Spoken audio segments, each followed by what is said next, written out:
But what Benjamin Netanyahu has had to face from enemies within and enemies without is unprecedented. Unprecedented. Even President Trump said to me the other day, and he says it all the time, can you believe they're prosecuting this man? And he's the prime minister of Israel. They're making him sit in that courtroom. Nobody can believe what they're trying to do to one of the greatest warriors ever, ever. And he is the Churchill of our time. What is the central cause of Jew hatred and anti-Israel sentiment that's popping up on the left, the right, the center? Everywhere you look, you're finding this. Take a look at this clip over here with Mark Levin talking at the JNS assembly, and he puts it the way that we all love him for. So we'll watch this clip together and then talk about it. But first, hit that subscribe button over there on the corner. We'd love to stay in touch. Check this out. You don't rape Jewish women, decapitate Jewish babies, and execute Jewish men and think you're going to get away with it. You're not going to get away with it.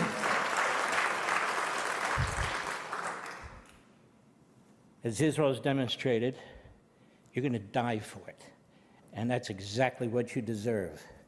And that's my view. The way you treat other human beings, these are subhuman monsters. That's what they are. They're called terrorists. It doesn't even seem to matter anymore. Oh, Hamas. Sounds like a food. Oh, man, pass the Hamas. No, I don't think so. No other country in the world, none, is going to tell Israel what to do, how to defend itself and its people, period.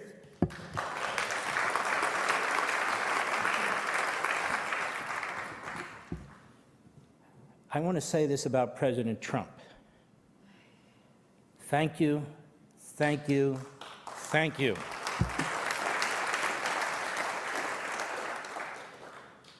I worked for Reagan for 8 years. He's a great man in many ways. Peace through strength, make America great again. Those were 1984 and 1985 slogans.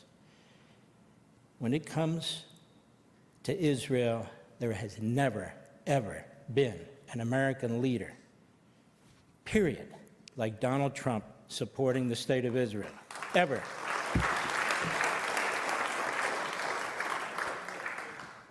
And as an American, let me also say, I couldn't be prouder of our president defending our cops, defending ICE, securing our border, building up our military, all the things he said he would do, crucially important.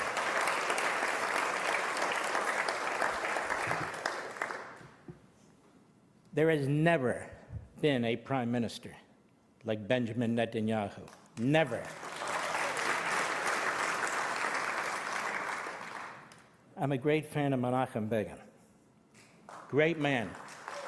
Great man. But what Benjamin Netanyahu has had to face from enemies within and enemies without is unprecedented. Unprecedented. Even President Trump said to me the other day, and he says it all the time, can you believe they're prosecuting this man? And he's the prime minister of Israel. They're making him sit in that courtroom. Nobody can believe what they're trying to do to one of the greatest warriors ever, ever. And he is the Churchill of our time. And the relationship between, if people understand history, FDR, because Donald Trump in foreign affairs, in many respects, much better than FDR, but the relationship between President Trump and Prime Minister Netanyahu remind me, as General Keynes said, of the relationship between Franklin Roosevelt and Churchill. Franklin Roosevelt didn't always agree with Churchill, but Churchill felt he had to do certain things, and he did certain things. That's what allies do. They work these things out. It's an ally, it's an alliance, it's a partnership. Unlike the prior administration that was undermining the Israelis, undermining Benjamin Netanyahu, trying to replace him, trying to topple him, on and on and on. So let me just say that we are deeply lucky to have these two men. The ambassador is here. He's here. We've talked about the UN. Look at the Lilliputians. I speak for myself, not for you. Look at the leader of France. He's an embarrassment. He's pathetic. Look at the Quisling who runs Britain. He is pathetic. Even the people in Britain hate him. Look at the jerk in Canada. Yeah, look at the jerk. These are all left-wing governments, by the way. Look at the moron in Australia. Look at them. Look at all four of these guys. That's the West. But look at their opposition parties. To a party, they've said, if we're elected, we will reverse the position of our government on this Palestinian state issue. All four countries. That's conservatives.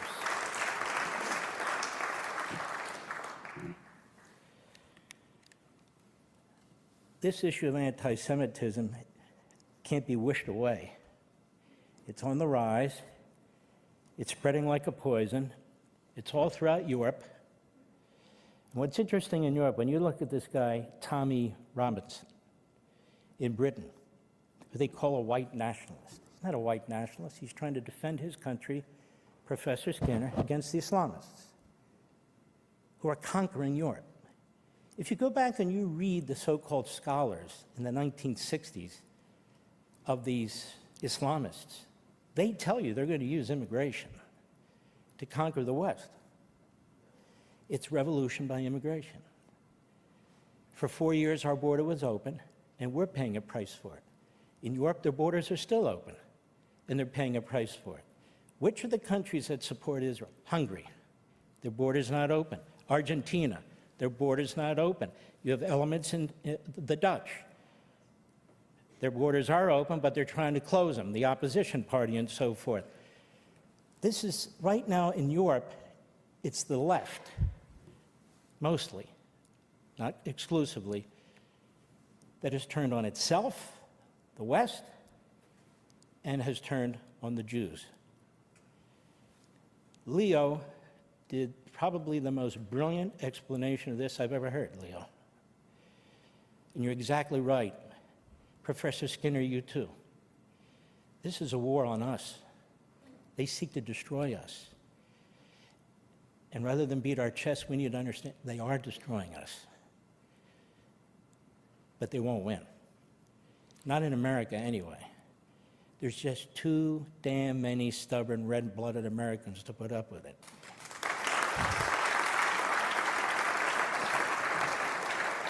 I can't say the same for Europe. There aren't a lot of red-blooded Americans over there. This is a battle we have on the radical left, what I call the fusion of the Marxists and the Islamists. That's what you see in the streets. That's what's taking place. Some people call it the green, red, whatever. I've been talking about this for 10 years on the radio, and it's here. It's in our universities. It's in our, as Julie was talking about, K through 12. It's in our media. It is this fusion of Marxism and Islamism, and you see it all over Europe, the fusion of the left wing and Islamism.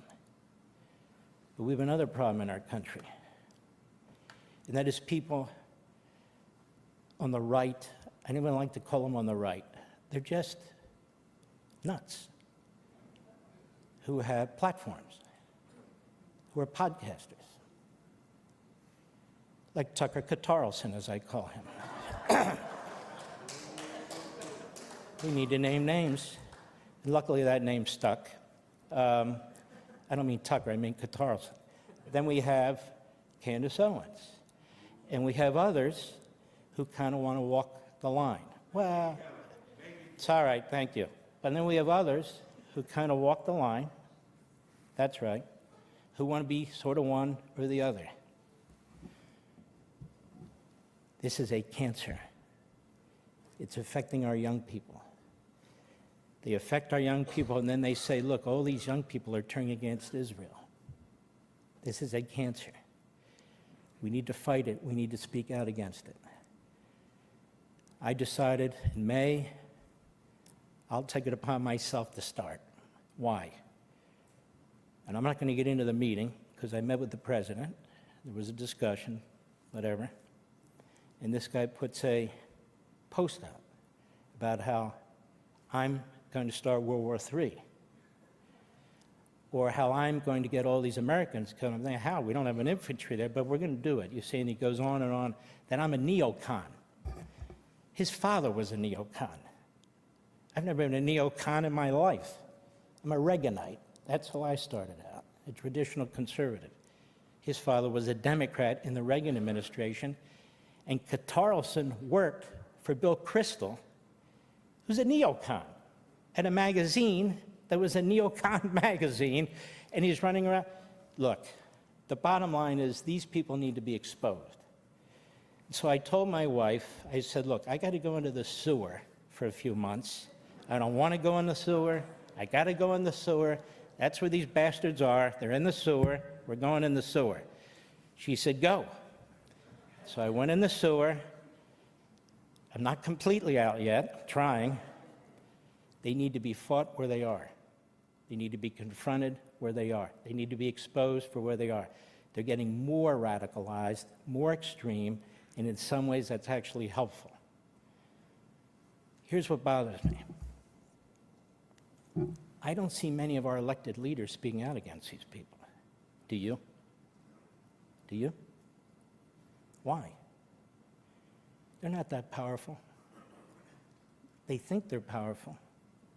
They're not that powerful. We need to rise up, speak against these people. We need to make sure our younger generation isn't corrupted by these people.